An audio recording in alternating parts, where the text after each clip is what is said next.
Long ago there was a very old earth dancer who wore masks. None of the other earth dancers understood why, nor did they yet know that one day all earth dancers would wear masks. The change began when an impudent young earth dancer challenged the old man, who was sitting in the shade carving an owl mask. "Old fool, why do you waste your time making toys? After all your work, you'll put on that mask and you still won't be an owl. You'll still be an old fool." The old earth dancer stopped his work, slowly looked up, and gently laid the mask on the bench beside him. Quietly and without any sign of anger, he said, "Yes, that's true." He calmly continued looking at the youth for some time without saying anything more. Then he picked up his mask and resumed working. The youth stood defiantly facing the old man, waiting for more response. None came. At last he grew bored and turned to walk away. As he did, from the corner of his eye, he thought he saw the mask blink. He looked straight at it in disbelief, but now it was motionless. He thought he must have imagined it, for the old carver obliviously continued working. "Sit down," said the elder, without looking up. The bewildered youth mindlessly obeyed.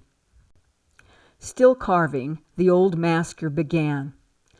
Earth dancers are not separate from animals, from the earth, or even from the sun and the moon. All things come from and belong to each other.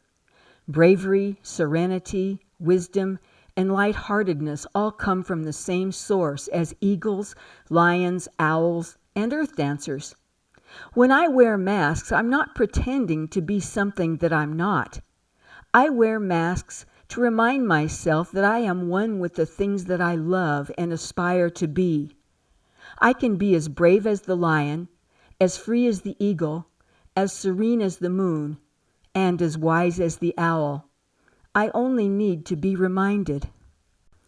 The youth, losing his patience and regaining his impudence, ridiculed the ancient storyteller.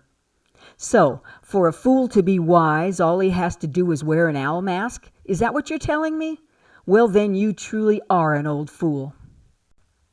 The old man, without looking up, tossed the youth a block of wood. The boy instinctively caught it, and the moment he touched it, a strange warmth slowly spread over his hands. He looked up in confusion, but the old one was reabsorbed in his carving and seemed to have forgotten that anyone was there. For a long time the young earth dancer sat, holding the block of wood, staring at the owl mask in the hands of the skillful carver, and thinking of nothing but the mysterious blink and the unfamiliar sensation in his hands. Finally, his reverie was broken by the voice of the elder. "Would you like to borrow a carving knife?" When the youth raised his eyes, they were greeted by the dark, deep, unblinking eyes of the old man.